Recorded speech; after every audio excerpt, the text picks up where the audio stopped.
Hello friends, market matrix में आपका स्वागत है। जहां हम एक पर्टिकुलर स्टॉक का एनालिसिस करते हैं और जानते हैं कि क्या ये स्टॉक में पोटेंशियल है इन्वेस्टर्स के वेल्थ को मल्टीप्लाई करने का। आज की वीडियो में हम एनालिसिस करने वाले हैं आईएक्स के बारे में।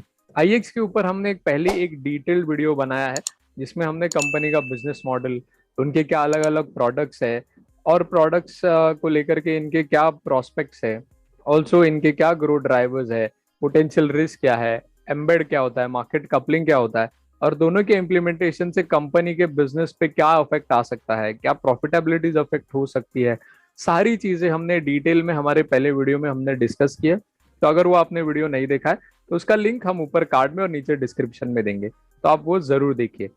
आज के वीडियो में हम एक बेसिक ओवरव्यू लेंगे कंपनी का बिजनेस का, कंपनी के वॉल्यूम्स कैसे ग्रो हो रहे हैं वो देखेंगे। जो सितंबर में के वॉल्यूम्स थे वो किस तरह से ग्रो हुए हैं वो देखेंगे। कंपनी के जो क्वार्टरली रिजल्ट्स जो उन्होंने कल पोस्ट किए थे उसके डिटेल्स लेंगे। कंपनी के बोर्ड ने जो 2:1 का बोनस अप्रूव किया है उसका क्या इफेक्ट हो सकता है इंडिविजुअल पोर्टफोलियो पे, कंपनी के बैलेंस शीट पे उसका क्या इफेक्ट रहता है वो भी हम देखेंगे। ऑल्सो वो स्टॉक स्प्लिट से कैसे डिफरेंट होता है बोनस, उसके बारे में भी हम डिटेल में देखेंगे। एंड फाइनली हम हमारा थॉट क्या है कंपनी के बिजनेस मॉडल और कंपनी के ग्रोथ प्रोस्पेक्ट्स को लेकर के, वो भी हम आगे डिस्कस करेंगे। अंडरस्टैंडिंग कंपनी, ये एक आईएक्स एक बेसिकली एक प्लेटफॉर्म प्रोवाइड करता है for the trading of the electricity. जैसे कोई डिस्ट्रीब्यूटर या प्रोड्यूसर को अगर यहाँ से इलेक्ट्रिसिटी चाहिए, इलेक्ट्रिसिटी की रिक्वायरमेंट है, बेस्ड ऑन द रिक्वायरमेंट वो इनके प्रोडक्ट्स यूज कर सकता है। यहाँ पर प्राइस डिस्कवरी भी की जाती है for the electricity depending upon the volumes. इनके पास एक स्पेसिफिक एल्गोरिदम्स है जो ये प्राइस डिसाइड करते हैं and it is been highly regulated by the CERC, that is the central electricity regulatory commission. Company ने जो वॉल्यूम्स पोस्ट किए उसके डिटेल्स अभी देख लेते हैं। डैम जो इनका सबसे इंपॉर्टेंट प्रोडक्ट है और इनके सबसे ज्यादा रेवेन्यूज और वॉल्यूम्स इसी पे ट्रेड होते हैं, that is day ahead market.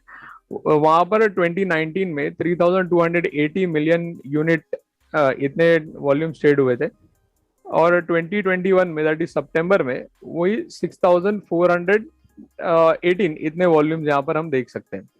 यहाँ पे मोर देन 100% का यहाँ पर ग्रोथ यहाँ पर होता हुआ हम देख रहे हैं। अगेन अगस्त जो 2021 का जो अगस्त है वहां पर इन्होंने हाईएस्ट वॉल्यूम रिकॉर्ड किए थे विद 6650। टैम ये जो इनका प्रोडक्ट है यहाँ पर अगस्त 20 में 115 इतने वॉल्यूम्स थे, वही सितंबर 21 में 1193 इतने वॉल्यूम्स थे और जुलाई 21 में इन्होंने हाईएस्ट वॉल्यूम्स पोस्ट किए थे विद 761 मिलियन यूनिट। यहाँ पर हम इतना ग्रोथ नहीं देख सकते, लेकिन डैम में और RTM that is the real time market, इसमें काफी ज्यादा ग्रोथ है। जो पहले जुलाई में 515 इतने मिलियन यूनिट के वॉल्यूम्स ट्रेड हुए थे, वही सितंबर में 1843 दैट इतना वॉल्यूम यहाँ पे ट्रेड हुए। अगस्त में 1862 दैट इज हाईएस्ट वॉल्यूम यहाँ पर इन्होंने रिकॉर्ड किए थे। ग्रीन टर्म अहेड मार्केट जो इनका रिसेंटली प्रोडक्ट लॉन्च हुआ है इन अगस्त 2020, वहां पर 3 मिलियन यूनिट इतने वॉल्यूम यहाँ पे ट्रेड हुए थे। वही सितंबर 21 में 543 मिलियन यूनिट्स इतने ट्रेड हुए। इन्होंने हाईएस्ट वॉल्यूम पोस्ट किए in the month of June, in the month of July, that is 726 million unit. तो जी टाइम में हम काफी ज्यादा ग्रोथ इसीलिए देख सकते हैं क्योंकि जो गवर्नमेंट है वो काफी ज्यादा फोकस्ड है रिन्यूएबल एनर्जीज को लेकर के। जैसे जैसे उनका पेनिट्रेशन बढ़ेगा, जी टैम और जी डैम एक और इनका प्रोडक्ट है जी डैम करके, that is green day ahead market.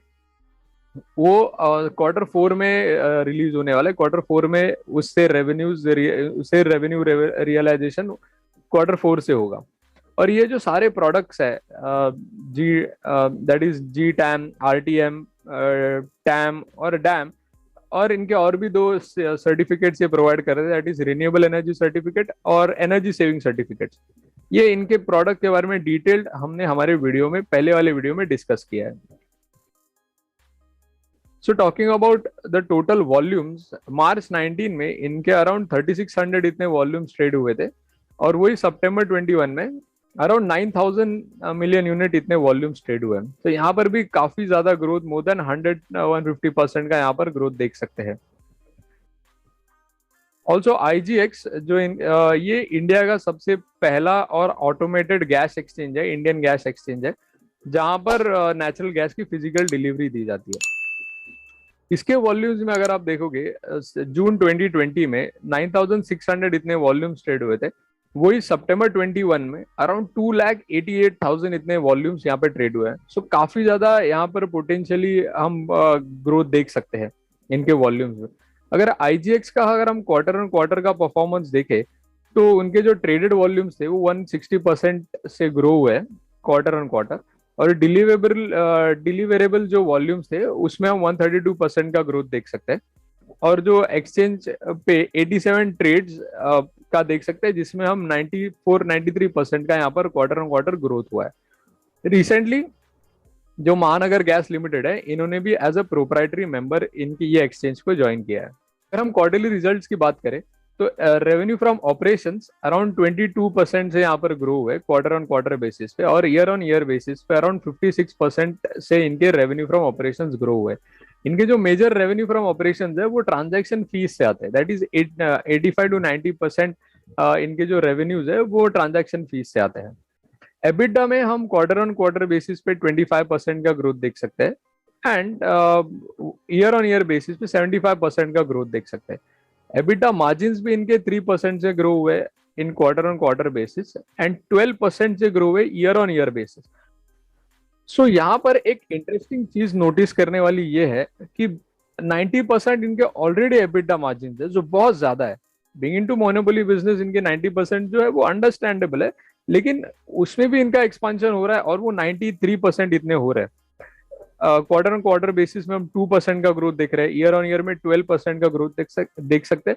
It is mainly because of the operating leverage. ये कंपनी में ऑपरेटिंग लेवरेज बहुत ही अच्छे से काम कर सकता है। मतलब जैसे जैसे वॉल्यूम्स बढ़ेंगे वो वॉल्यूम्स को केटर करने के लिए इनको नया कैपेक्स करने की जरूरत ही नहीं पड़ेगी। इनके जो एग्जिस्टिंग प्लांट है, एग्जिस्टिंग इनका जो प्लेटफॉर्म है उसी पे नए वॉल्यूम्स भी ट्रेड हो सकते हैं। सो नया एक्सपेंस इनको करना नहीं पड़ता है, जिसके वजह से इनका जो मार्जिन एक्सपांशन है वो काफी अच्छे से हो पाता है। सो ये फायदा होता है ऑपरेटिंग लेवरेज का और प्लेटफॉर्म बिजनेसेस का। And being into monopoly platform business है, ये बहुत ही अच्छा कॉम्बिनेशन समझा जाता है for the future growth prospects.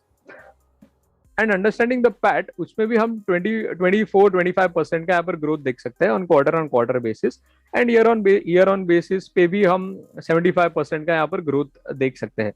EPS भी अराउंड 23% से ग्रो हुआ है quarter on quarter and year on year basis पे अराउंड 75% से इनका ईपीएस भी ग्रो हुआ है। एंड जो कंपनी के जो प्रमोटर्स है और जो उनके जो बोर्ड ऑफ डायरेक्टर्स है उन्होंने जो बोनस इशू किया है उसके बारे में अभी हम देख लेते हैं। सो उसके पहले हमें बोनस क्या है ये समझना। सो अभी हम बोनस इशू के बारे में अंडरस्टैंड कर लेते हैं कि बोनस होता क्या है। सो अगर कंपनी कोई प्रॉफिट अर्न करती है काफी ज्यादा तो उन्हें अपने शेयर होल्डर्स को रिवॉर्ड करना रहता है, राइट? क्योंकि वो प्रॉफिट जो है वो कंपनी के लिए लायबिलिटी रहता है। सो वो उसे 4 वेज में यूटिलाइज कर सकते हैं। इधर they can give away the profit as dividends, या फिर वो उन्हें एज एन एक्सपांशन यूज कर सकते हैं फॉर एक्सपांशन, नई नई चीजें प्लांट सेटअप करने के लिए कैपेक्स के लिए यूज कर सकते हैं। Third they can do the buyback, या फिर फोर्थ वो डिविडेंड फोर्थ जो है वो बोनस इशू कर सकते हैं। ये कंपनी ने बोनस इशू किया है विच इज अगेन मुझे लगता है एक स्मार्ट वे है ऑफ यूटिलाइजिंग देयर प्रॉफिट्स। अगर हम इसके बारे में अगर रेशियो के माध्यम से समझे, सो 1:1 मतलब कि अगर आपके पास एक शेयर है तो आपको एक शेयर एक्स्ट्रा मिल जाएगा। तो आपके पास एक शेयर पहले था, अभी आपके पास 2 शेयर हो जाएंगे। और कंपनी ने जो इशू किया दैट इज 2:1, इसमें क्या अगर आपके पास एक शेयर है तो आपको 2 शेयर एक्स्ट्रा मिल जाएंगे। इसका मतलब ये होता है कि आपके पास पहले एक शेयर था, अभी 3 शेयर हो जाएंगे। सो इसका इफेक्ट क्या हो सकता है इंडिविजुअल पोर्टफोलियो पे वो हम देख लेते हैं। अगर हम अज्यूम करते हैं कि आपके पास 100 शेयर्स है एंड करंट जो शेयर प्राइस है कंपनी का दैट इज 758, तो टोटल इन्वेस्टमेंट आपका हो जाता है 75,800, करेक्ट? एंड जब बोनस इशू हो जाता है आफ्टर द बोनस इशू 2:1, मतलब आपके पास 100 थे, अभी 300 शेयर हो जाएंगे। तो शेयर प्राइस है वो डिवाइड हो जाएगा बाय 3, तो फिर ये हो जाएगा 252.67 रुपीज पर शेयर। आपका टोटल इन्वेस्टमेंट उतना ही रहेगा दैट इज 75,800। इन्वेस्टमेंट में कुछ अफेक्ट नहीं आएगा क्योंकि आप उसमें नया वैल्यू एडिशन नहीं हो रहा है कुछ भी। अभी हम देख लेते हैं कंपनी का जो बैलेंस शीट है उस पर क्या इफेक्ट आ सकता है। सो जो कंपनी के जो करंटली आउटस्टैंडिंग शेयर्स है, जो 30 करोड़ शेयर्स है और कंपनी का फेस वैल्यू 1 है, ठीक है, एंड उनका जो शेयर कैपिटल हो जाता है वो 30 करोड़ का हो जाता है। 30 into face value 1, that is the 30 crore. And reserves company के पास 491 करोड़ के रिजर्व्स है। अदर इक्विटी 35 करोड़ की अंडरस्टैंड करता है एंड टोटल इक्विटी 555 करोड़ की है। सो ये प्री बोनस के फिगर्स है। सो जब बोनस इशू हो जाएगा, सो आपके 30 करोड़ के जो शेयर है आउटस्टैंडिंग, वो 90 करोड़ के आउटस्टैंडिंग शेयर हो जाएंगे। कंपनी का फेस वैल्यू 1 ही रहेगा एंड जो शेयर कैपिटल है वो 90 crore into 1, that is 90 crore का इनका शेयर कैपिटल हो जाएगा। जो एडिशनल इनको 60 करोड़ जो लगे हैं वो शेयर होल्डर्स से नहीं लिए इन्होंने, तो ये क्या करते हैं अपने रिजर्व्स में से वो 60 करोड़ यूटिलाइज करते हैं। सो अदर इक्विटी 35 करोड़ ही रह जाती है। जो रिजर्व जो 491 करोड़ के थे वो भी 431 करोड़ रह जाते हैं एंड टोटल इक्विटी 556 करोड़ की रह जाती है। सो ये यहाँ बेसिकली आप देख सकते हो एक काफी जो बेसिकली जो बोनस इशू किया जाता है वो इसी के लिए किया जाता है ताकि यहाँ पे लिक्विडिटी बढ़े। जो शेयर प्राइस है वो काफी ज्यादा अफोर्डेबल हो जाएगा। 800 900 जो शेयर प्राइस जो शेयर का चल रहा था वो सबको अफोर्डेबल नहीं रहता है, राइट। तो उसको अफोर्डेबल करने के लिए कंपनी बेसिकली बोनस इशू करती है। बहुत सारे लोगों को स्टॉक स्प्लिट में और बोनस इशू में काफी कंफ्यूजन रहता है। सो उसके बारे में अभी हम देख लेते हैं। अगर कंसिडरिंग, ये एक हाइपोथेटिकल एग्जांपल है, अगर स्टॉक स्प्लिट अगर हुआ है 1:5 में, तो आपके जो अगर आपके पास एक शेयर है तो आपके पास 5 शेयर हो जाएंगे। सो अगर कंसिडरिंग आपके पास 100 शेयर है, अज्यूम करते हैं, तो आपके और शेयर प्राइस 500 चल रहा है और टोटल इन्वेस्टमेंट आपका 50,000 है, तो आफ्टर स्प्लिट आपके 100 शेयर 500 हो जाएंगे और शेयर प्राइस 100 हो जाएगा। मतलब आपका शेयर प्राइस भी 5 से डिवाइड हो जाएगा एंड टोटल इन्वेस्टमेंट आपका 50,000 ही रहेगा। कंपनी के बैलेंस शीट पे क्या इफेक्ट आएगा? अगर नंबर ऑफ शेयर्स कंपनी के आउटस्टैंडिंग कंसिडरिंग 1 करोड़ कंपनी के आउटस्टैंडिंग शेयर्स है एंड फेस वैल्यू कंपनी का 10 है, ये बिफोर स्प्लिट के फिगर्स है, तो शेयर कैपिटल 10 करोड़ हो जाएगा। That is 1 crore into 10 crore, 1 crore into 10, that is 10 crore हो जाएगा। रिजर्व्स कंपनी के कंसिडरिंग 50 करोड़ है, टोटल इक्विटी हो जाता है 60 करोड़ का। स्टॉक स्प्लिट के बाद क्या हो जाएगा? अगर 1:5 का स्टॉक स्प्लिट हुआ है तो नंबर ऑफ शेयर्स 1 करोड़ के 5 करोड़ हो जाएंगे और यहाँ पे फेस वैल्यू जो 10 है वो 5 से डिवाइड हो जाएगी और 2 हो जाएगी। आपका शेयर कैपिटल और रिजर्व्स वो एज इट इज इंटैक्ट रहेंगे, क्योंकि 5 इंटू 2 इज 10 करोड़, तो आपका शेयर कैपिटल भी इंटैक्ट रहेगा और आपके रिजर्व्स भी उतने ही इंटैक्ट 50 करोड़ रहेंगे और इक्विटी आपका 60 करोड़ का रह जाएगा। सो जैसे कि आप देख सकते हो यहाँ पर जो बोनस है, बोनस में आपके रिजर्व्स में से पैसा यूटिलाइज किया जाता है और आपका फेस वैल्यू वो इंटैक्ट रहता है। लेकिन स्टॉक स्प्लिट में आपका फेस वैल्यू स्प्लिट हो जाता है इन 5 और आपका जो रिजर्व्स है वो इंटैक्ट रहता है। सो यहाँ पर ये भी अगर एक पॉजिटिव समझा जाता है, लेकिन यहाँ पर कंपनी के प्रॉफिटेबिलिटी बढ़ रही है ऐसा कहीं दिखाई नहीं देता। सो कंपनी अगर प्रॉफिटेबिलिटी नहीं है बट स्टिल उनको अगर शेयर प्राइस अफोर्डेबल करना है तो कंपनी स्टॉक स्प्लिट करती है। लेकिन जब कंपनी के पास काफी एम्पल अमाउंट ऑफ पैसे आए रहते हैं, उनके काफी ज्यादा प्रॉफिट किया रहता है, तो वो रिवॉर्ड करने के लिए वो बोनस इशू करती है और बोनस इशू करने से क्या होता है, वो जो उनका शेयर प्राइस है वो भी काफी अफोर्डेबल हो जाता है। तो फाइनली अगर हम कंक्लूड करें, सो ये IEX एक प्लेटफॉर्म बिजनेस है जहां पर हाई ऑपरेटिंग लेवरेज प्ले करता है, जिसकी वजह से हम आगे जाके भी इनके EBITDA के मार्जिन से उसमें हम एक्सपांशन देख सकते हैं, क्योंकि नई चीजें इनको करनी नहीं पड़ती, नई रेवेन्यूज के लिए इनको नया एक्सपेंसेस इनकर करने नहीं पड़ते। सेम कैपेसिटी पे सेम कॉस्ट पे इनके जो वॉल्यूम्स है वो आते रहते हैं। So that is the effect of operating leverage. ये काफी मोटेड बिजनेस है। यहाँ पर जो कॉम्पिटिटर्स है वो काफी कम है। यहाँ पर जैसे जैसे डिस्ट्रीब्यूटर्स बढ़ेंगे वैसे वैसे एनर्जी प्रोवाइडर, इलेक्ट्रिसिटी प्रोवाइडर्स भी बढ़ेंगे एंड इवेंचुअली जो डिस्ट्रीब्यूटर है, क्योंकि एंड इवेंचुअली डिस्ट्रीब्यूटर्स भी बढ़ेंगे। सो ओवरऑल यहाँ पर एक काफी अच्छा सा हम एक साइकिल देख सकते हैं एंड जिसकी वजह से इनके वॉल्यूम में काफी ज्यादा ग्रोथ हम आगे भी देख सकते हैं।